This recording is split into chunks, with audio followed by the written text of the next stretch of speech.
When I first met Sophie, she seemed like the answer to every problem I had. I just moved to the city. Rent was sky high. My job barely covered groceries, let alone bills, and I couldn't afford to live alone anymore. So I put up a listing. 1 bedroom available, shared kitchen and bath, month-to-month lease. No drama, no pets, no couples. Sophie replied the same day. Her message was short and polite. Said she worked in HR, needed a quiet place. Mentioned she liked to bake and had very few visitors. When she showed up for the tour, she was early, brought her own pen, asked thoughtful questions, made eye contact. She was perfect, too perfect. She moved in a week later, and the first month went by. Fine. She paid on time, cleaned up after herself, even labeled her groceries.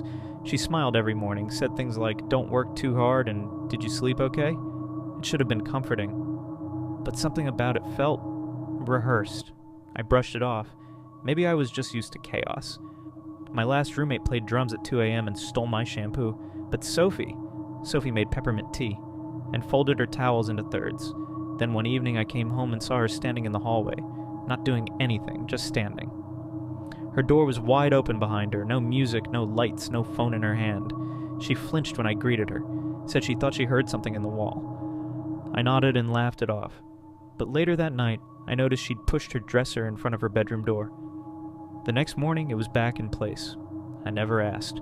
3 weeks later, I got a phone call. An unknown number. I normally don't answer, but I was waiting on a delivery and figured it might be the driver. A woman's voice, quiet, tired. "Hi, I saw your listing. Are you still looking for a roommate?" I blinked. "No, actually, someone moved in a few weeks ago." Pause, then, "What's her name?" I hesitated. "Sophie." Another pause. Longer this time, then the woman whispered, "That's my name." I thought it was a prank. Hung up. But something stuck with me. The way she said it, like it hurt. That night, I searched the original application that Sophie had sent. No last name, just Sophie R. No LinkedIn, no social media. The email address was generic. No profile photo. When I checked the number she had texted from, it had been disconnected. Still, I didn't panic, not yet. But then things started changing. She began locking her door even when she was home. I'd hear her whispering late at night, but when I passed by, the light was off. And once, when I accidentally opened the bathroom door without knocking, I saw her staring into the mirror like she didn't recognize her own reflection. She slammed the door shut. Later that night, I noticed something new taped to the fridge. A Polaroid photo of a girl, blonde, freckles, smiling in a blue hoodie. No caption. Just taped there like it belonged. Except it wasn't Sophie. Not the one I knew. But when I asked her about it, she said, "That's me, from college." Then she smiled, and it didn't quite reach her eyes. I didn't say anything at first, not about the Polaroid, not about the call, not even when I started noticing other small things that didn't add up, like how she'd freeze whenever my mail came, or how she never took phone calls in the apartment, always stepping outside, sometimes pacing the sidewalk barefoot, even in the rain. She said it was about privacy. But what finally made me start digging was something stupid. She called me the wrong name, just once. We were cooking, she was cutting peppers, I was draining pasta, and she said, "Riley, can you pass the salt?" My name isn't Riley. She covered it fast, said she meant Rumi, that it just slipped out, but the name stayed in my head, like a glitch. That night when she went out, I checked her bedroom.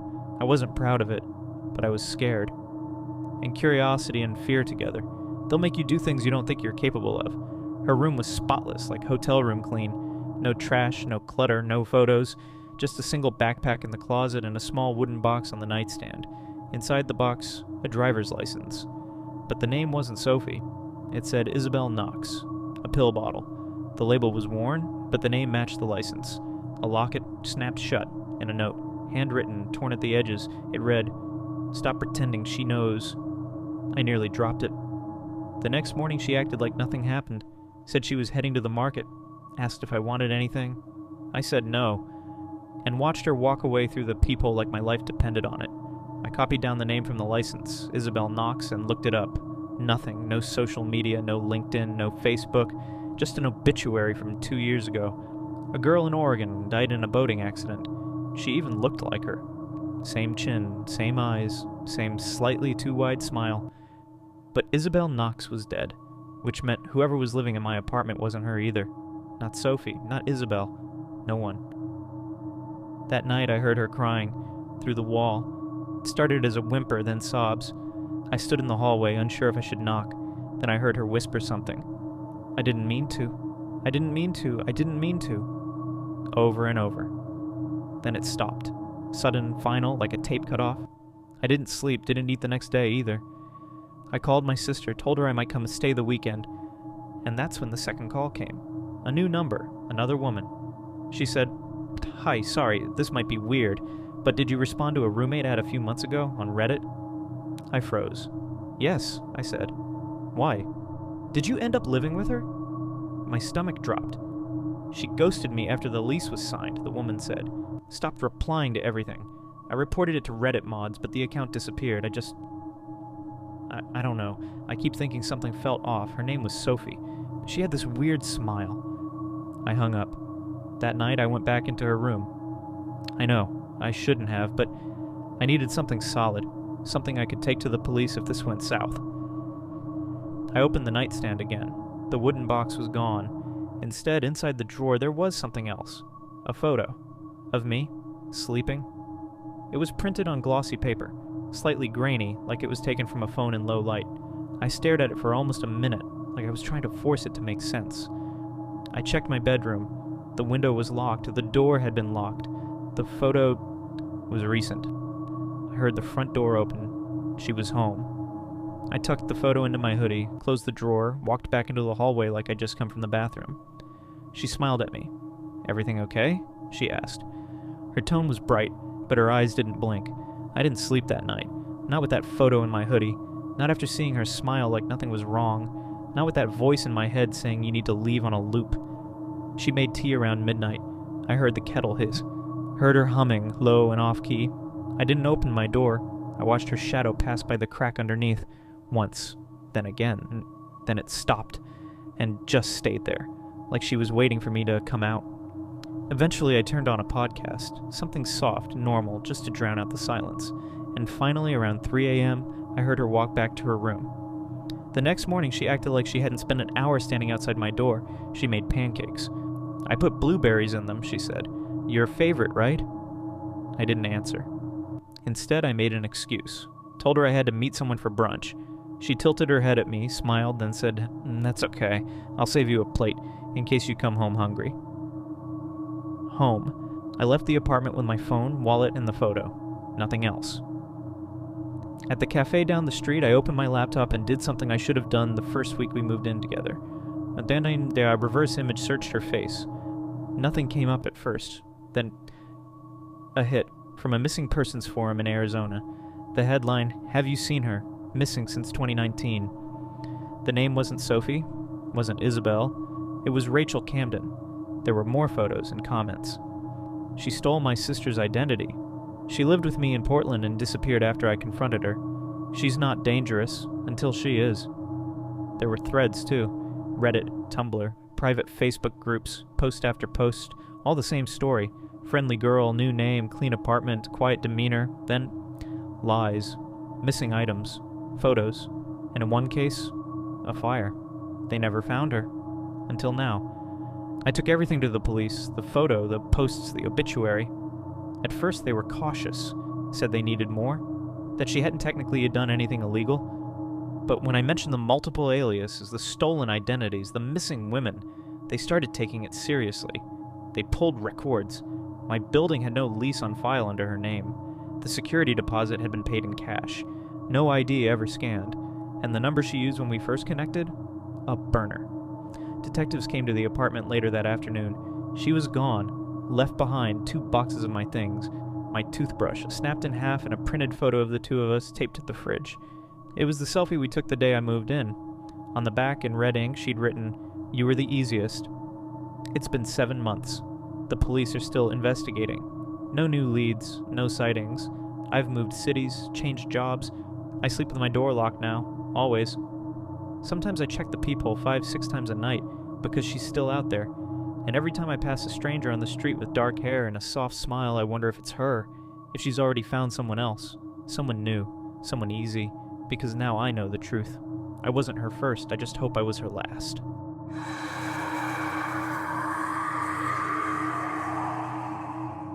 When I found the listing, I thought it was a scam. $475 a month, utilities included. Downtown, 2-bedroom, private bathroom, month-to-month lease. Too good to be true, right? The ad didn't have photos, just a single sentence. Looking for quiet male roommate. No smoking, no overnight guests. I should have passed, but it was late. I'd just been laid off.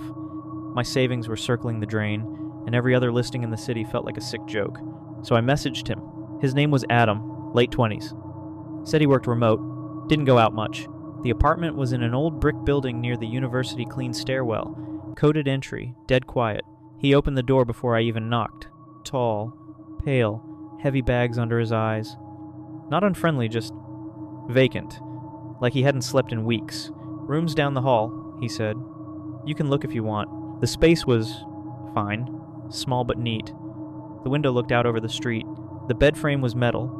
No headboard. The only odd thing was the door had a deadbolt on the inside. Not the hallway door.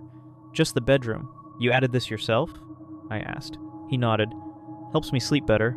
I signed the lease that night. The first few days were quiet. Adam mostly stayed in his room. I worked part-time at a pizza place nearby and spent most evenings out. But every night around 11 I'd hear him. Moving. Not like normal footsteps. More like pacing. Rhythmic. Slow. One end of the hallway to the other. Back and forth. I figured he had insomnia. Or anxiety. I didn't want to pry. Until one night, I came home a little after midnight and found the front door slightly open. I knocked softly before stepping in. No answer. Adam was standing at the far end of the hallway. Still. Staring at the wall like it had something to say. Hey man, you good? He turned slowly, like he was coming up from underwater. Then nodded. Just, keep your door locked tonight, he said. No explanation. I should have left then. But I didn't, because the rent was cheap, and I didn't believe in ghosts. The next week, the rules started. He left a note on the fridge. If you hear knocking after midnight, don't answer. Not the door, not the window, not the wall. I laughed. I thought it was a joke. Until it happened. I was half asleep when I heard it. Not the front door. Not the building entrance. It was coming from inside the apartment. 3 soft knocks. Then silence. I sat up in bed. Another knock. This time, from the wall behind my headboard, I stood up, moved to the other side of the room. Then it knocked again, this time from the closet. I didn't open it. Didn't move. Instead, I slid the deadbolt shut on my door and waited. Eventually, it stopped. In the morning, Adam made coffee like nothing had happened. You heard it, didn't you? He asked. I didn't answer. He nodded. Good, don't answer. It gets worse when you do. That night, I pushed a chair under my doorknob. I barely slept. In the morning, Adam had added something new to the fridge. A list. No knocks after midnight. Don't bring guests. Always lock your door. Don't talk to the woman in the hallway. I stared at that last line for a full minute. When I asked him about it, he just said, she doesn't like new people, then went back to his room. I should have left. I know that. But I didn't. Because rent was due in 3 days, and I had nowhere else to go. 3 nights later, I saw her. It was around 1:30 a.m. I'd just gotten off a late shift and was trying to unwind, scrolling on my phone in the dark, when I heard it again, soft footsteps. Not in the apartment, in the hallway. I figured it was a neighbor, maybe someone from upstairs. The walls were thin, and sound bounced weirdly in that building. Then came the knock. 1, 2, 3. Not on my door. On Adam's. I froze. Another knock. Then a voice, soft, female. Adam, she whispered. Her tone wasn't angry or scared, it sounded calm, familiar. Adam, are you awake? I crept to my bedroom door and pressed my ear against it. I didn't open it. I wouldn't open it. Adam, she said again, I know you can hear me. I waited for him to respond, but the apartment was silent. No movement, no reply. The hallway outside creaked. Then the knocks came again, this time on my door. 3. Slow, deliberate knocks. I didn't breathe. Didn't move. I swear I could feel her through the wood, like she was leaning against it, listening. Who's in there now? She said softly. Not angry. Not sad. Just curious. I backed away from the door. The knocks stopped. Silence. Then faint footsteps. Retreating. I didn't sleep that night. In the morning, I confronted Adam. He didn't flinch when I brought it up. She came again? He asked. You know her? I said. He nodded. Not by choice. Who is she? She used to live here. That was all he said. I pressed, but he shut down. Just mumbled something about agreements and respecting the rules. That day, I started doing research. The building was old, built in the 1940s. No major history online. No crimes, no disappearances. At least not publicly documented.